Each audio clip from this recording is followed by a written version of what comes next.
¿Cómo estamos, hermanos? Que Dios les bendiga. Gracias a Dios que nos podemos reunir. Ya hay más iglesias que se están reuniendo, gracias a Dios. Igual así como nosotros, ¿verdad? Diezmados en un poquito más del diezmo, creo yo. Un poco más del 10%. Se están reuniendo en varias iglesias ya. Pues porque no podemos dejar de vernos y de estar, aunque tenemos la herramienta Zoom. Me parece que pues no es lo mismo, ¿verdad? No hay nada como vernos físicamente, ver que aquí están, que sonríen, que respiran, en vivo y en persona. Así que a todos los que están aquí, les digo bienvenidos. Qué bueno que pueden estar aquí y gracias a Dios por sus vidas. Y también los que están allá en línea ahorita, en el Facebook, lo último que vi es que ya estaban varios conectados hermanos allá.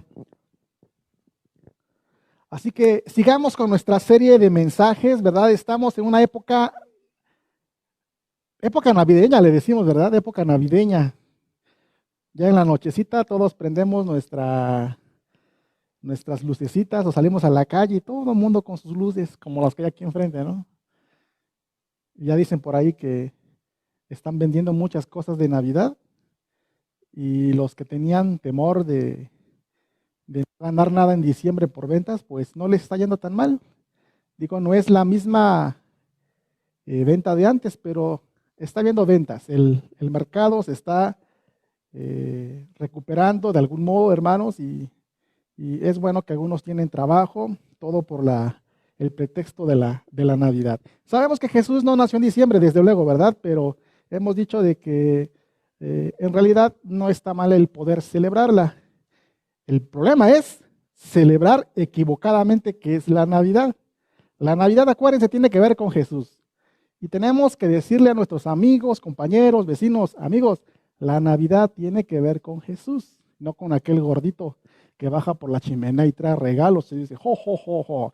La Navidad no tiene que ver con eso. Tiene una razón de ser por qué así se ve mucho o se ejemplifica mucho que la Navidad es eso. Pero la Navidad tiene que ver con Jesús si es que queremos darle un sentido correcto a lo que es la Navidad. Y algo que debemos recordar en este tiempo, yo quiero animarles durante esta serie de mensajes de 4 domingos, es de que la Navidad tiene que ver con noticias de gran gozo. Acuérdense, la Navidad tiene que ver con noticias de gran gozo. Esa es la razón de la Navidad. Noticias de gran gozo por medio de Jesús. Así que ese es el tema que estamos viendo. Quiero decirles, mis amados hermanos que están aquí y los que están allá en Facebook, que hace 8 días meditamos en Isaías capítulo 9, de los versículos 1 al 7. ¿Se acuerdan? Y veíamos que había noticias de gran gozo, que la luz vendría a resplandecer sobre las tinieblas. Vendría un tiempo de esperanza, vendría un personaje importantísimo que sería rey, y rey para siempre, y rey con justicia. ¿A quién se le darían los siguientes nombres? ¿Se acuerdan cuáles eran? En Isaías 9:6. Admirable, consejero, Dios fuerte, príncipe de paz y Padre eterno. ¿Verdad que sí? Pueden corroborar en la escritura en Isaías 9:6 esos nombres que se le dan a nuestro Señor Jesucristo. Es el que debería nacer, es aquel hijo dado. Así que había noticias de gran gozo. Por eso les digo de que esas noticias esas noticias de gran gozo tienen que ver con la Navidad. Pues yo quiero decirles que después de 700 años después que se dijo esta profecía del nacimiento de este ser llamado Jesús, 700 años después estaba por cumplirse aproximadamente. Y entonces Dios envió a su ángel para anunciar que ya estaba a la puerta el nacimiento de ese hijo dado, de ese hijo nacido. Y el día de hoy les voy a contar la historia del anuncio del nacimiento de Jesús de acuerdo a Lucas capítulo 1, 26 al 38. ¿Están listos? Vamos a escuchar esta historia. Está muy cortita, pero bastante interesante. parece si oramos? Cierra tus ojos, por favor. Padre Celestial, en este momento oro delante de ti para darte gracias, porque podemos estar aquí reunidos con ciertas condiciones, pero lo podemos hacer y podemos meditar en el anuncio del nacimiento de Jesús. Permítenos gozarnos, alegrarnos, recordar la razón de ese anuncio para empoderarnos y poder compartir con nuestros amigos y para que tengamos la esperanza en nuestros corazones como una fuerza para el diario vivir. Que sean todos así. Ayúdanos, por favor. Te lo pido en el nombre de Jesús. Amén. Correcto. Les voy a contar la historia. Ojalá se la puedan aprender y al terminar el culto se los pregunto allá afuera a ver si se la aprendieron. Bueno, la escritura nos narra, la Biblia nos narra que Dios envió al ángel Gabriel a Nazaret, una ciudad de Galilea, a una mujer llamada María, la cual estaba comprometida con un varón llamado José, que era descendiente del rey David. Y entonces el ángel llegó donde estaba María y le dijo: saludos, muy favorecida, Dios está contigo. Has hallado gracia delante de Dios. Bendita tú entre todas las mujeres. Y entonces María se quedó pensando, ¿qué quiere decir este saludo? Y el ángel siguió diciendo: María, no tengas miedo. No tengas miedo porque has hallado gracia delante de Dios. He aquí, concebirás y darás a luz un hijo y pondrás por nombre Jesús. Él será muy grande y será llamado Hijo del Altísimo. El Señor Dios le dará el trono de su antepasado David y reinará para siempre. Su reino no tendrá fin. Entonces María se quedó pensando y le preguntó al ángel: pero ¿cómo puede ser esto? Soy virgen. Y entonces el ángel le dijo: el Espíritu Santo vendrá sobre ti y el poder del Altísimo te cubrirá con su sombra. Por eso el bebé que va a nacer será santo y será llamado Hijo de Dios. Además, tu parienta Elizabeth ha quedado embarazada y aquellos que decían que era estéril ha concebido y tiene 6 meses de embarazo. Porque para Dios no hay nada imposible. Y entonces María dijo: soy la sierva del Señor, que se haga conmigo como tú dices. Y entonces el ángel se fue. ¿Quién me la puede contar? Más o menos así. Yo, dice por ahí el hermano Israel. ¿Quién me la puede contar? Pásame el micrófono. ¿Quién más me la puede contar?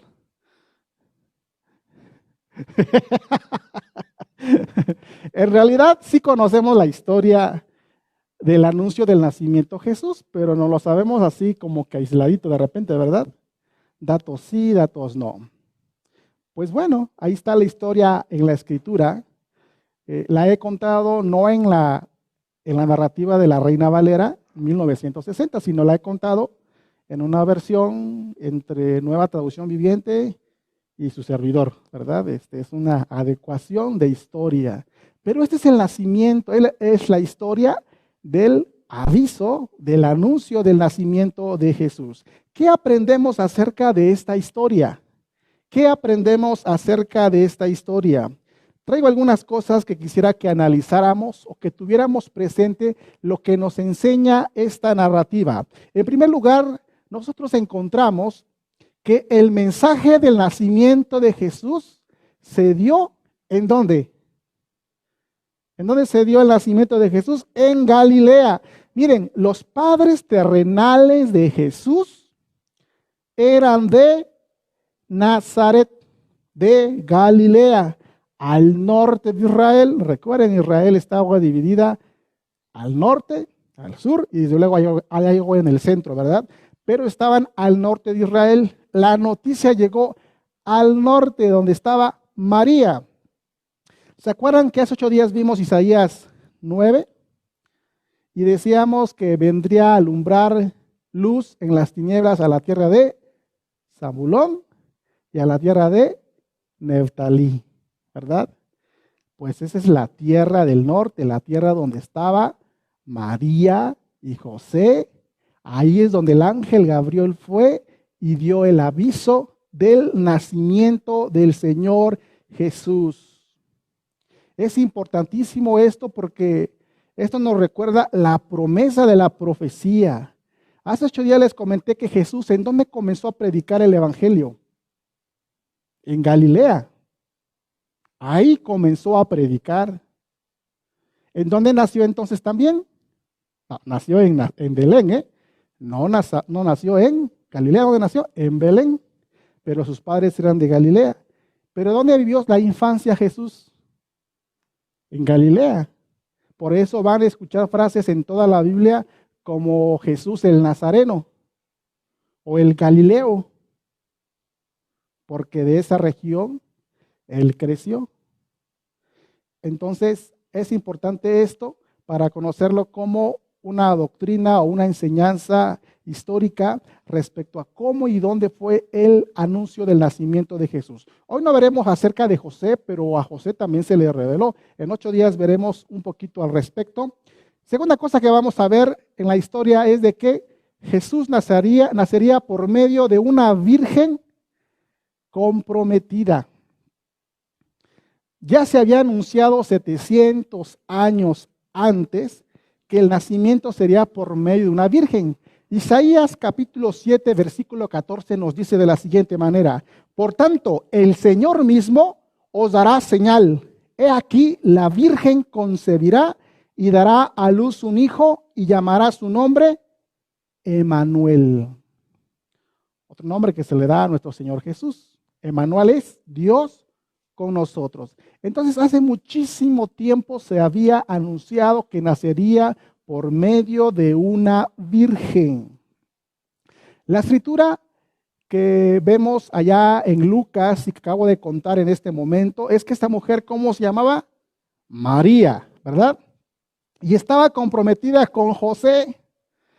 En realidad nosotros decimos que está comprometido alguien que apenas va a firmar, ¿verdad? Que se dan un anillito y que dicen, no, pues en 6 meses nos casamos, y que empiecen las amonestaciones, que empiecen a avisar, empiezan los preparativos, y en 6 meses nos casamos. Y ya, te doy la palabra que me caso contigo, y tú me das tu palabra que te casas conmigo, pero en 6 meses nos vemos, pues. Así es el compromiso. Aquí en nuestro medio, en nuestra sociedad. Pero en aquel tiempo el compromiso es que ya estaban legalmente casados, pues. Ya estaban casados en realidad. Lo único que faltaba es que vivieran juntitos, que tuvieran intimidad. ¿Sí? Eso era lo único que faltaba. La costumbre en aquellos tiempos era así. Firmaban, ya estaban casados. Por eso van a ver en una parte de la escritura que dice que José quería darle a María la carta de divorcio, porque legalmente ya eran marido y mujer, pero corporalmente aún no eran una sola persona. Pensemos lo siguiente, fíjense, ante esta situación de que ya estaban casados, ¿será que no tenían planes ellos en su matrimonio? ¿Qué piensan? A ver quiénes se quieren casar ahorita. O bueno, cuando se casaron. ¿Qué pensaban cuando se casaron? Vamos a ser muy felices, vamos a tener muchos hijitos, vamos a poner un terrenito por acá, vamos a tener 2 perritos, Y uno puede de repente, como esposos, como novios, como prometidos, estar pensando en planes, ¿no? Y vamos a ir para allá, vamos a ir una de miel a tal lugar y así, mira qué bonito. Pero ¿qué pasa con María y con José? Que Dios se les presenta por medio del ángel y les dice, tiempo, va a pasar algo que quiero que pase en su matrimonio. Va a pasar algo. Y les vengo a avisar que así va a ser. ¿Qué aprendemos de esto, mis amados hermanos? Que nuestro Dios Todopoderoso, cuando nosotros lo vemos como nuestro Padre, como nuestro Dios, debemos aceptar que Él interrumpa nuestras vidas. ¿Sí me entienden? O sea, uno quiere vivir su vida, ¿no? Uno dice, mis objetivos, mis metas, mis sueños, y ya, no, hombre, ya tengo mi vida, además ya tengo mi proyecto de vida. Se usa mucho ahorita esto, ¿ah? Proyecto de vida. Ah, ya tengo mi proyecto de vida. Está bien. Finalmente sí podemos planear algo y encomendárselo al Señor, y Dios hará, dice la palabra. Sin embargo, en medio de todo eso debes tener presente de que Dios puede interrumpir tu vida en cualquier momento para algo que Él quiera. Porque antes de servirnos a nosotros mismos, ¿a quién debemos servir? A Dios. Existimos para servir al Señor. Por eso vemos al final de esta narrativa que María le dice, soy sierva del Señor. Que se haga como tú estás diciendo, le dice María al ángel. Actitud y disposición que el Señor puede interrumpir nuestras vidas. Lo que sí te aseguro, amado hermano, es de que si Dios interrumpe tu vida para algún servicio en especial, para lo que Él te llame o Él permita, hay gozo, hay alegría. A lo mejor de repente no alcances lo que quieres o lo que pensaste, pero hay otras bendiciones que disfrutas. Y te lo digo por experiencia. Jamás pensé ser pastor y yo renegaba de algún servicio así por una y muchas otras cosas más. Pero María dijo que se haga conmigo como el Señor dice. Adelante. Ahora, María, fíjense, piensan en María, al momento en cuando recibió la noticia, pues no vivía, dijimos, con José, ni mantenía ninguna relación muy íntima, nada de eso.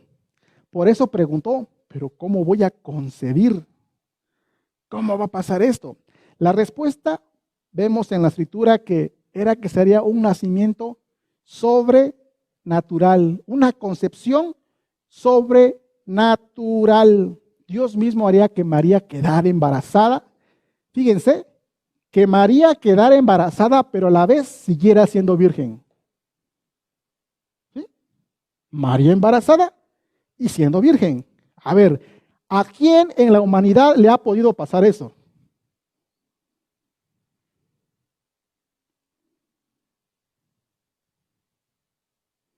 Tal vez podríamos pensar que según la medicina y los avances, una persona que se preste para abrir ahí parte ahí de la mujer y insertarle ya un embrioncito por ahí para que nazca sin que esta persona haya tenido intimidad con algún hombre.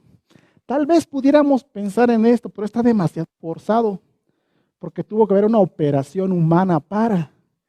Pero aquí lo que Dios iba a hacer en María era algo que no se podía ver cómo. Quiero decirles que Dios no tuvo relaciones sexuales con María, porque hay unos que piensan que fue eso. Es que sí, por aquellas pues historias ficticias de que un Dios vino a una humana y tuvo relaciones y de ahí salió un semidios, medio Dios y medio hombre. No, no, no, no, no.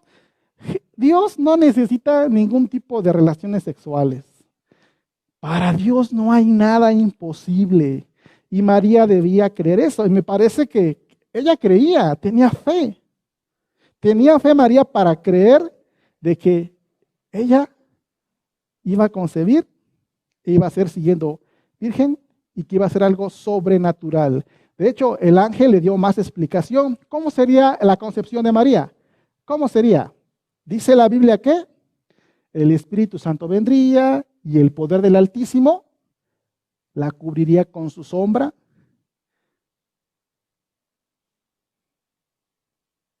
Y la concepción, el ADN que será implantado en María, sería completamente divino.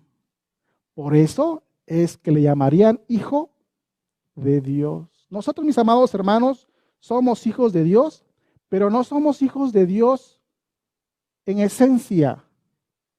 Somos hijos de Dios por adopción. Fuimos adoptados. Nuestra esencia es humano, carne, que peca, que va a la corrupción. Pero en Jesús era de Dios, su esencia de Dios. ¿Se acuerdan Juan 1:1? En el principio era el verbo, y el verbo era con Dios, y el verbo era Dios. Y aquel verbo, dice el 14, se hizo carne. ¿Y qué dice Juan 3:16? ¿Qué dice acerca del Hijo? Que de tal manera amó Dios al mundo, que ha dado a su Hijo. ¿Qué cosa es unigénito? Es monogenes, único en genes. Yo tengo los genes de mi papá, mi mamá, y mis hijos, de mi esposa, y yo. ¿Y Jesús? ¿De María y de José? No, del Padre. Sería algo sobrenatural. Miren, en la historia ya Dios había dado indicaciones de cómo es poderoso para hacer nacer bebés cuando el hombre no puede. ¿Sí? La esposa de Abraham, la esposa de Isaac, ¿no? Y Elizabeth ahorita, estéril y grande de edad. Pero ¿qué le dice el ángel? Mira, además de esto, para que veas que es bien poderosísimo, la que ya está grandecita, y aparte dicen que era estéril, porque si era estéril, pues ya tiene 6 meses de embarazo, y ya viene en camino el chamaco. Para Dios no hay imposible. Así que lo que va a hacer en ti, es maravilloso. Una concepción, hermanos, tan preciosa y única como nunca lo ha habido en la historia. Qué privilegio para María, que siendo aún mortal y pecadora, tuviera esa oportunidad de servir a Dios para que por medio de ella naciera Jesús el Cristo. Por eso le dice, bendita tú entre las mujeres, has hallado gracia delante de Dios. Y eso me recuerda algo, hermanos, que quiero compartirles acerca de que somos pecadores, hemos fallado, sin embargo Dios nos permite servirle a pesar de nosotros. No es porque, es que el hermano, no, hombre, es que no hay nadie como el hermano, ¿eh? El hermano es lo mejor de lo mejor. Por eso él está ahí y el otro no está allá. No es así, hermanos. Eso sí, todos debemos esforzarnos por ser lo mejor de lo mejor para servir mejor al Señor. Desde luego que sí. Pero nosotros servimos a Dios por su gracia, por el favor que tiene sobre nosotros. Igual María, porque María no era una persona sin pecado concebido. La Biblia no dice eso. Es más, María no fue siempre virgen. Es más, ni idea tenía o ni siquiera quería ser completamente virgen todo el tiempo. ¿Por qué? Entonces, ¿por qué estaba comprometida? ¿Qué quería? Pues casarse, ¿o no? Y la Biblia nos narra después que tuvo otros hijos. De hecho, Santiago es hermano de Jesús, de aquel que escribe la carta de Santiago que ya vimos en predicaciones pasadas. De manera que María era una persona como nosotros, pero que había hallado gracia delante de Dios para poder servirle por medio del nacimiento de Jesús. ¡Qué bendición de esta mujer, de verdad! ¡Qué bendición de Dios! Y que aceptó ser interrumpido en su matrimonio, en sus planes, porque dijo, primero Dios, y que así sean nosotros, primero Dios en nuestra vida, y que nos interrumpa lo que nos tenga que interrumpir. Y chavos que están estudiando, a lo mejor terminan su carrera y Dios les dice, deja tu carrera, vente para acá. Eso es posible. O a lo mejor te dice, deja tus negocios. Qué bueno que tienes tus buenos negocios y haces empresas y ganas dinero. Ahí está muy bien. A veces, querido, que lo dejes eso ven, tú sígueme, verás. Y tenemos que tener la disposición de decir, sí, estamos para servirte, Dios. Adelante. Así que, mis amados hermanos, nuestro Dios tiene el derecho de poder interrumpirnos, y si le servimos por su gracia. Tercera cosa que les quiero compartir por acá, dice así: José, ahí no se ve el número por la figura esta. José, el esposo de María, era descendiente del rey David. Esto es importante, hermanos. Miren, el rey David fue el rey más famoso y con gran éxito en el pueblo de Israel. Se han escuchado las narrativas en Segunda de Reyes, Primera de Reyes, en Samuel. Todo lo que se dice acerca del rey David, no, hombre, es un rey que logró bastante. Era una época preciosísima. Y a David Dios le prometió que de su linaje saldría un rey que reinaría para siempre. Y Jesús es el cumplimiento de esta promesa. Y miren, Jesús, cuando llegó al matrimonio de María y José, ellos eran descendientes del rey David. De modo que Jesús iba a ser descendiente o iba a dar cumplimiento al reinado del trono de David, no por genes humanos, sino legalmente. Si yo de repente adopto un niño o una niña, seguramente que se vaya a llamar fulanita Jarquín Burgos. ¿Y legalmente qué? Es mi hija, nuestros hijos. Y legalmente tiene nuestros derechos, porque es hija legalmente. Y la podemos adoptar con mucho cariño y tratar con mucho cariño. Y no es hija de nosotros, a lo mejor no ser hija de nosotros o hijo de nosotros en lo físico, pero no es cierto que de repente se puede ser padre emocionalmente, sentimentalmente, y a veces es muy fuerte más esa ligadura de amor que algo físico. Pues así más o menos iba a pasar con María y José. María y José iban a aceptar a Jesús. De hecho, iban a servir a Dios y estaban dispuestos a esto. Bueno, aquí María estamos hablando de ella, ¿verdad? Pero José era descendiente del rey David. Viene de la línea. Si leemos la genealogía de Mateo, de Lucas, vamos a ver que de ahí viene Jesús. Jesús viene de la familia de María y José, que viene del linaje de David. A David se le dijo lo siguiente en 2 de Samuel 7, 12, 13 y 16. Cuando tu vida llegue a su fin y vayas a descansar entre tus antepasados, yo pondré en el trono a uno de tus propios descendientes y afirmaré su reino.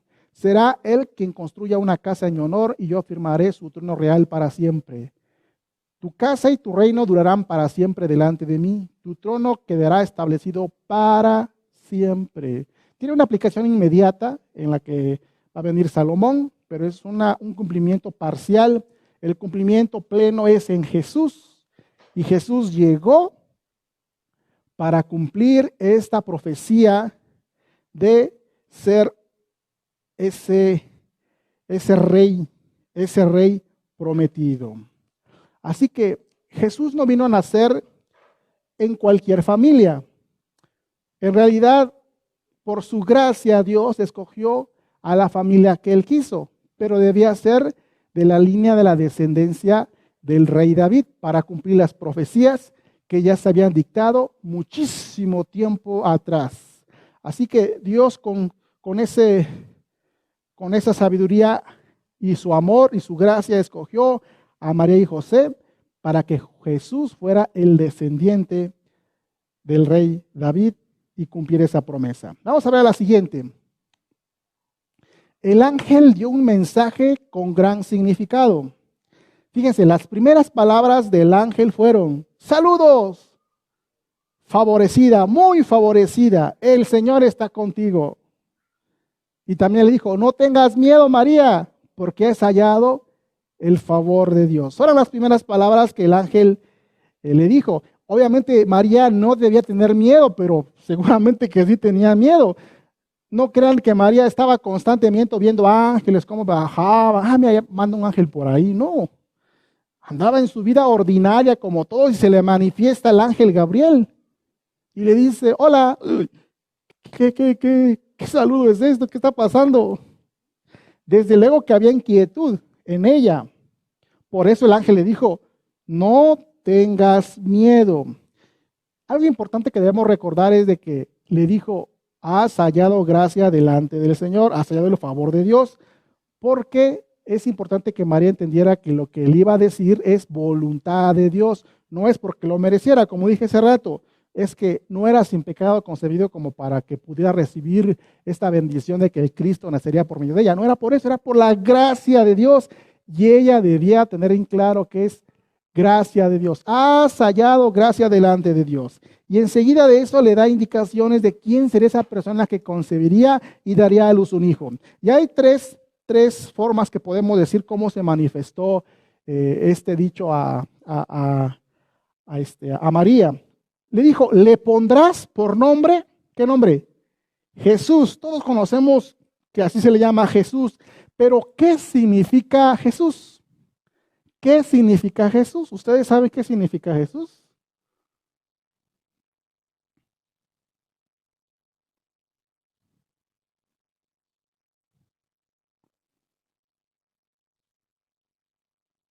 Jesús es una palabra transliterada del hebreo, que es Josué, ¿no? Jesús es el Josué del Nuevo Testamento en griego. ¿Qué significa Jehová salva? Jehová salva o Salvador. Esto es Jesús. Jesús está en griego, Jesús.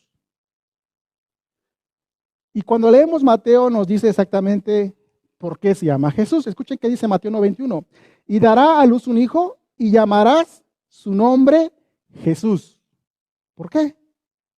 Porque él salvará a su pueblo de sus pecados. Y cuando nosotros leemos en los evangelios, vemos que Jesús cumplió esto, ser salvación para la humanidad. ¿Cómo es que Jesús fue salvación para la humanidad? ¿Lo saben? Creo que sí lo sabemos, ¿verdad?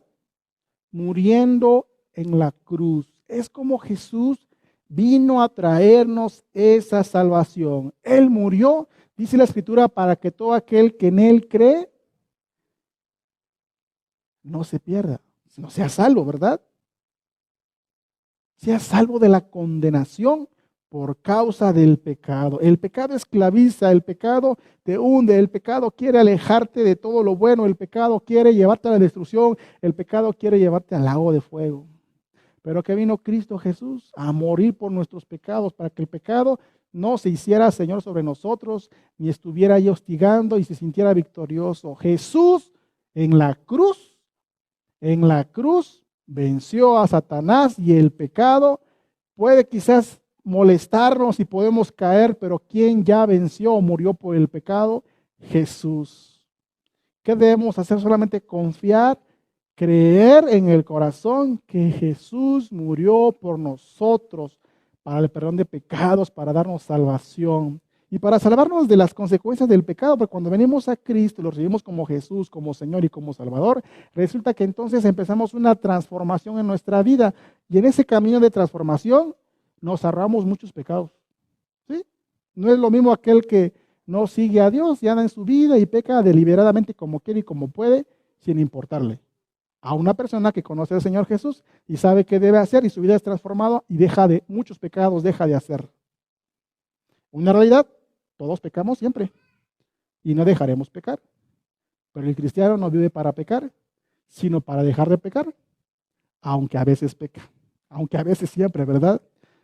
Qué bueno que Jesús vino. Esa es una buena noticia. Noticias de gran gozo. ¿Qué tú puedes hacer para ser salvo? Dime. A ver, pon la lista de las cosas que puedes hacer. ¿Crees que haciendo esas cosas tú puedes ser salvo? No, ni siquiera al 90% llegarías por buenas obras para ser salvo. Solamente en Jesús. Y esas son las noticias de gran gozo. Jesús viniendo a la tierra a traernos salvación. Dios mismo viniendo a la tierra a traernos salvación. Si tú no estás viendo en este momento y eres una de las personas que aún no sigue a Jesús, no tardes en hacer eso porque vas camino a la condenación. Debes buscar al Señor Jesús y reconocerlo como el Salvador de tu vida, que Él vino para salvarte. Reconócelo en tu corazón y dile, Dios, Jesús, quiero que seas mi Salvador, te acepto y te recibo y te voy a seguir. Haz eso, será bendición a tu vida. La segunda cosa que vemos aquí es que sería hijo del Altísimo. Él será muy grande, dice el ángel, será muy, muy grande y lo llamarán hijo del Altísimo. Las manifestaciones que hubo en el cielo cuando nació Jesús nos deja ver que no era cualquier nacimiento, ¿no? ¿Qué manifestaciones? Ángeles, un coro de ángeles, un ángel anunciando, una estrella viajando. Bueno, así lo veían los magos que venían a ver a Jesús, aunque nació humilde, pero ¿qué manifestaciones hubo? Preciosas. ¿De qué hombre ha pasado eso? De nadie.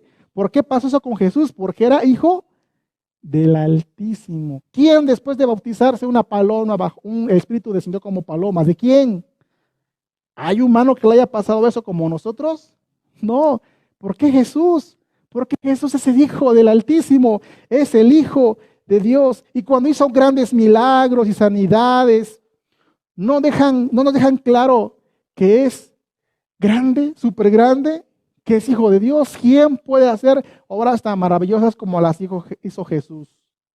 Nadie, solamente Jesús. Definitivamente la historia nos deja ver que Jesús iba a cumplir el ser hijo del Altísimo. Y a nadie más en la historia se le ha dicho que es admirable, consejero, Dios eterno, Padre eterno y príncipe de paz. De nadie se ha dicho, solo de Jesús. Y en Jesús se cumplen estas cosas porque Él es hijo del Altísimo. Y eso debemos nosotros tener en nuestro corazón todos los días. Ay, confiamos en Jesús, que no es cualquier ser humano que nació, no, es el Hijo de Dios, es el Hijo del Altísimo, el grande, el poderosísimo, el que murió, sí, pero resucitó. Y ahora está allá arriba y viene por nosotros con gran poder para instaurar su reino, porque dice la profecía de Isaías 9 y lo anuncia también Mateo, en que reinaría. Qué precioso, mis amados hermanos, y debemos tener en nuestro corazón esto todos los días presente. Tenemos a un Dios vivo, a un Jesús vivo, pero no es cualquiera Jesús. El Señor Dios le dará el trono de su antepasado David. Ya hablé hace ratito que David venía de la descendencia, José venía de la descendencia de David. Ahora aquí el ángel le dice, bueno, pues es que Jesús va a recibir de parte de Dios el trono de su antepasado David. ¿Saben? Cuando crucificaron a Jesús, le pusieron una corona de espinos, ¿sí o no? Sí. Y se burlaron de él. Y en la parte superior estaba escrito, ¿qué estaba escrito? ¿Qué? Estaba en letras griegas, latinas y hebreas. Este es Jesús, el rey de los judíos. ¡Ahí está su rey! ¿Cómo que no nació para ser rey? ¿Y dónde está que recibiría el trono de su antepasado David y reinaría para siempre? Porque lo vemos en la cruz, clavado, abofeteado, burlado, corona de oro, ¿dónde? Es corona de espinas. Entonces, ¿qué pasó con ese rey? ¿Es un mentiroso o es un impostor? O el plan que Dios tiene no lo sabemos nosotros, y Él lo tiene marcado de manera diferente. Acuérdense que sus pensamientos no son otros pensamientos. Una vez Jesús dijo lo siguiente cuando estaba, después del Sanedrín, que estaba creo que ante Pilato, Él dijo, respondió Jesús, mi reino no es de este mundo. Si mi reino fuera de este mundo, mis servidores pelearían para que yo no fuera entregado a judíos. Pero mi reino no es de aquí. El reino de Jesús no es un reino de pecadores. El reino de Jesús no estaba limitado a un terreno, una litoral. No, el reino de Jesús es diferente, es eternal. Por eso dice para siempre. Y sí, Jesús se murió, ¿eh? Se murió y lo sabemos muy bien. Pero ¿qué dice la Escritura? Que al tercer día resucitó y salió victorioso porque la muerte no tiene poder sobre él. ¿Por qué? Porque es hijo del Altísimo, porque él es salvación y porque él debe de cumplir que él sería rey sobre todo ser humano. Sí se humilló, fue despreciado, pero tenía que pasar por todo eso para levantarse como rey. Dice la Escritura en Filipenses 2:6 al 11, aunque era Dios, no consideró el ser igual a Dios. Fue algo como que aferrarse. En cambio, renunció a sus privilegios divinos, adoptó la humilde posición de un esclavo y nació como un ser humano. Cuando apareció en forma de hombre, se humilló a sí mismo en obediencia a Dios y murió en la cruz como morían los criminales. Por tanto, Dios lo elevó al lugar de máximo honor y le dio el nombre que está por encima de todos los demás nombres, para que ante el nombre de Jesús se doble toda rodilla en el cielo y en la tierra y debajo de la tierra, y toda lengua confiese que Jesucristo es el Señor, para gloria del Dios Padre. Ese es el plan del Padre Celestial. No era un reino inmediato, ganando una batalla, como pensaban los judíos al principio.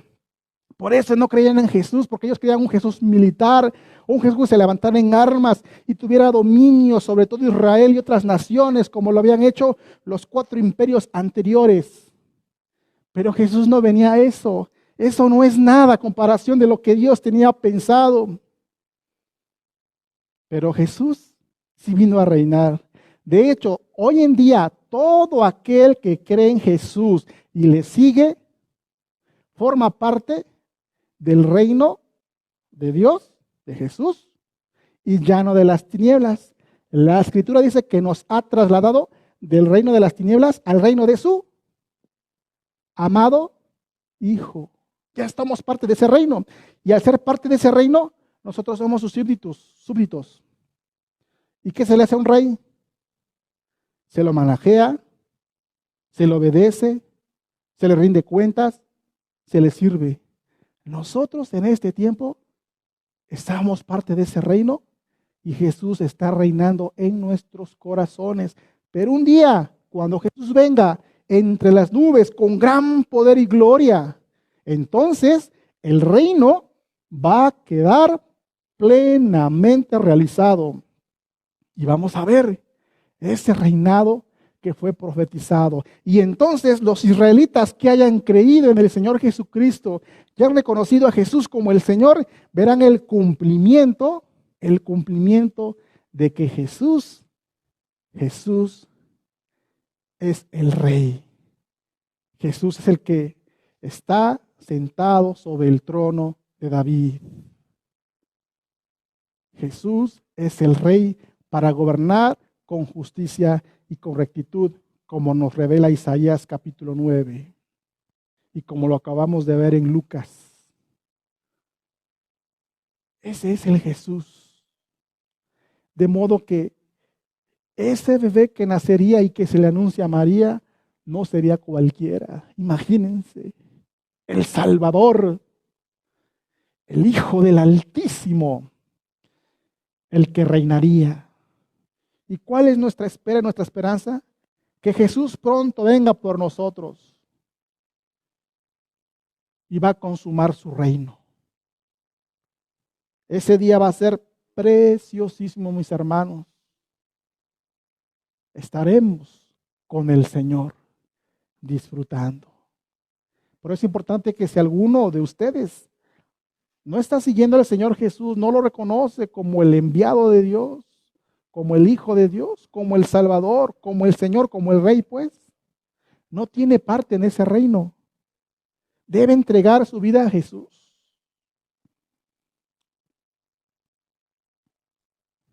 ¿Quién es el rey en tu vida hoy en día? ¿Tú mismo? ¿O sigues a Jesús como tu rey? ¿Le rindes cuentas al Señor? ¿Cómo vives? ¿Vives con la conciencia todos los días que Jesucristo es nuestra esperanza? Ahora en Navidad, que Jesucristo es aquel que nació, que vino, que hizo, que murió, pero que vendrá y trae bendición para nosotros. ¿Lo tienes presente? De esto se trata la Navidad. Amigo y hermano que escuchas este mensaje, entreguemos nuestra vida al Señor. Vamos a buscar al Señor Jesucristo. Vamos a ponernos a cuentas con el Señor. Que esta Navidad no sea una simple cenita y un tiempo para pasar en familia y ya. Lo incluye, desde luego que sí. No, que sea un tiempo para redefinirnos en el Señor. ¿Qué te pareciera si este año 2020 iniciamos con todas las fuerzas? Que tengamos la actitud de María. ¿Qué te parece? Aquí estoy, Señor, haz conmigo lo que tú quieras, soy tu siervo. Señor, si vas a interrumpir mi vida, interrúmpemela. Señor, estoy dispuesto todo este año que viene a compartir, publicar, decir, enseñar. Jesús es el Salvador. Jesús es la esperanza de un reino venidero frente a estos reinos que hay hoy en día. Jesús es el Hijo del Altísimo. No es un ángel creado por Dios, no, es Dios mismo. Es el Emmanuel, Dios con nosotros.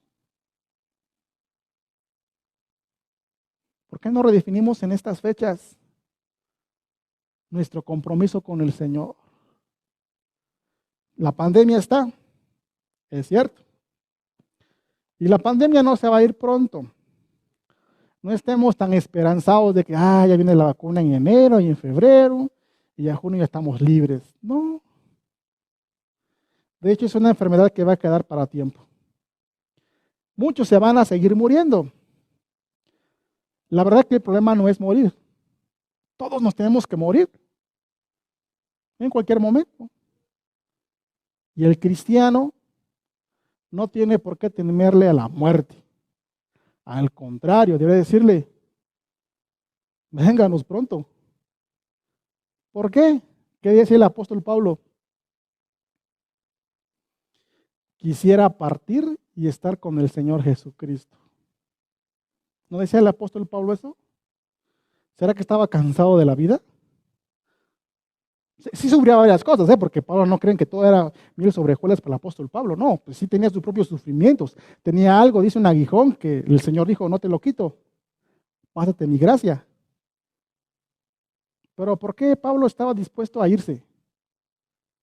Para disfrutar con el Señor. ¿Pero qué dijo? No, que era mejor quedarse por causa de los demás para hacer de bendición.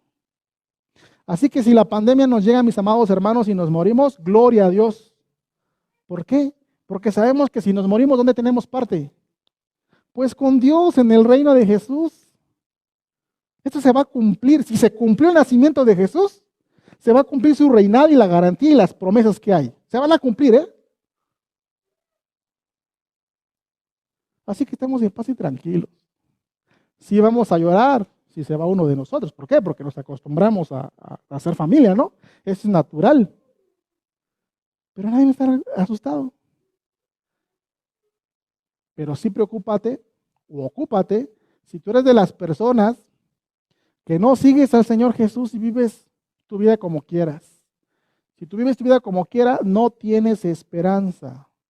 Necesitas ver a Jesús como tu Salvador y como la esperanza del Rey que viene. Tienes que reconocerlo en tu corazón y decirle a Dios, acepto a Jesús como el Salvador y como el Rey que habría de venir, tu Hijo mismo.